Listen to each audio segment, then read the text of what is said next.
জয় গুরু বন্দে পুরুষোত্তম পরম পিতা রাধু শ্রীচরণে শতকোটি প্রণাম প্রণাম জানাই জগজ্জনী শ্রী শ্রী বড়মা শ্রীচরণে প্রণাম জানাই পরম পূজ্য পাদ শ্রী শ্রী বরদা শ্রীচরণে প্রণাম জানাই পরম পূজ্য পাদ শ্রী শ্রী আচার্য দেবের শ্রীচরণে আপনাদের সবাইকে আমার আন্তরিক আনন্দিত জয় গুরু।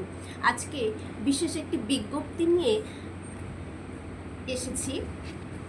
আজকেই সৎসঙ্গ দেওঘর থেকে নোটিশ এসেছে, একটি বিজ্ঞপ্তি জারি করা হয়েছে সেক্রেটারি সৎসঙ্গ দেওঘর থেকে 26/8/2025 আজকে এটা বেরোলো। বিশেষ একটি নির্দেশ, যে নির্দেশ আমাদের পালন করা অতি আবশ্যক। সবাই এই নির্দেশটি সবার কাছে পৌঁছে দিবেন, আজকেই সবার কাছে পৌঁছে দিবেন, কারণ সবার জানা উচিত কেউ যেন ইষ্ট নির্দেশটাকে থেকে বিরত না থাকে। কারণ ঠাকুর বলেছেন উষা নিশায় মন্ত্র সাধন চলাফেরায় জপ, যথা সময় ইষ্ট নির্দেশ মুক্ত করায় তপ। এখনের সময় যে ইষ্ট নির্দেশ যে আজকে বেরিয়ে এলো সৎসঙ্গ ঠাকুর বাড়ি থেকে, সেটা আমাদের অবশ্য পালনীয় সকলের জন্য। আসুন শুনে নিই বিজ্ঞপ্তি। পরম প্রেমময় শ্রী শ্রী ঠাকুরের নির্দেশ অনুসারে ধৃতি বিধায়না গ্রন্থের 2য় খণ্ডে বাণী নম্বর 307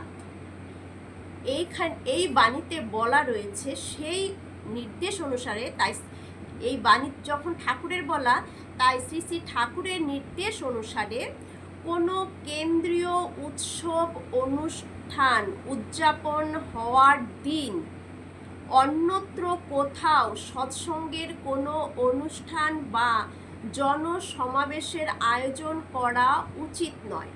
তাহলে পরম প্রেমময় শ্রী শ্রী ঠাকুর বলে গেছেন এই কথা, যখন কেন্দ্রীয় কোনো উৎসব অনুষ্ঠান হবে সেদিন অন্যত্র কোথাও সৎসঙ্গের কোনো অনুষ্ঠান বা জনসমাবেশের আয়োজন করা উচিত নয়। এটা ঠাকুর বলে গেছেন ধৃতি বিধায়না গ্রন্থের 2য় খণ্ডের 307 নম্বর বাণীতে।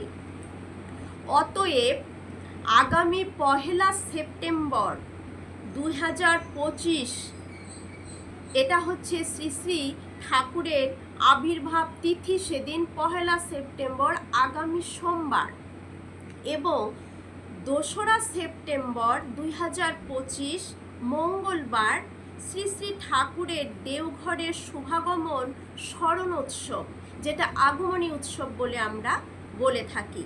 তাহলে 1 সেপ্টেম্বর ঠাকুরের শুভ আবির্ভাব তিথি, আর 2রা সেপ্টেম্বর হচ্ছে শ্রী শ্রী ঠাকুরের দেওঘরের শুভাগমন স্মরণোৎসব।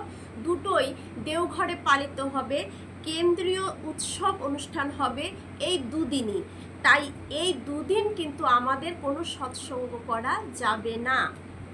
যথাক্রমে সৎসঙ্গ দেওঘরে অনুষ্ঠিত হবে বলে এই 2 দিন 1 সেপ্টেম্বর আর 2রা সেপ্টেম্বর সৎসঙ্গ দেওঘরে অনুষ্ঠিত হবে বলে উল্লেখিত 2 দিনে অন্য কোথাও সৎসঙ্গের কোনো উৎসব বা অনুষ্ঠান, এমনকি ভাদ্র পরিক্রমার সংক্রান্ত সৎসঙ্গ অনুষ্ঠানের আয়োজন করাও অবিধেয়। আপনারা বুঝতে পারলেন, সবাই বুঝে গেছেন জানি, তবু তাহলে ঠাকুর বাড়ি থেকে সৎসঙ্গ সেক্রেটারি সৎসঙ্গ দেওঘর থেকে এটা করা নির্দেশ দিলেন যে এই 1 সেপ্টেম্বর আর 2রা সেপ্টেম্বর এই 2 দিনই দেওঘর সৎসঙ্গে উৎসব অনুষ্ঠান হওয়ার জন্য এই 2 দিন কোনো সৎসঙ্গ বা ভাদ্র পরিক্রমার সৎসঙ্গ অনুষ্ঠানের আয়োজন করা যাবে না।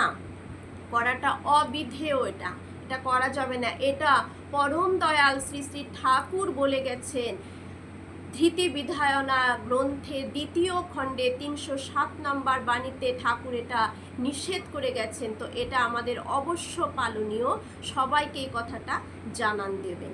জয় গুরু, বন্দে পুরুষোত্তম।